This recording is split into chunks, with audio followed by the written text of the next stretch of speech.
Hi guys, welcome to my videos. So guys, today in this video I'm going to show you how you can apply a digital nomad visa for St. Lucia. Before I proceed further, if you have not already subscribed to my channel, please go and subscribe right now. And also I would like to clarify, neither I am an immigration consultant nor I'm a government body. So in case you do anything, in case you take anything out of this, you do it at your own risk. Alright guys, so let's proceed. So guys, uh, in front of you, I have opened this official website of St. Lucia non-immigrant visa, because this digital nomad comes under this non-immigrant visa. So the process is pretty simple. You need to fill the application form and that needs to be emailed to this email account. And in 5 working days, you get the decision generally. And then when you travel there, you need to pay the fee. Okay.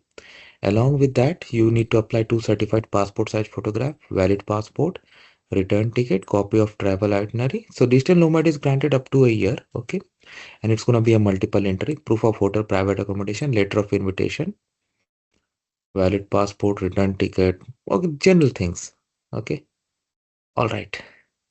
So the form is this. You are not supposed to write here anything. Okay, here you have to attach surname, first name, middle name as per passport, passport detail, address details,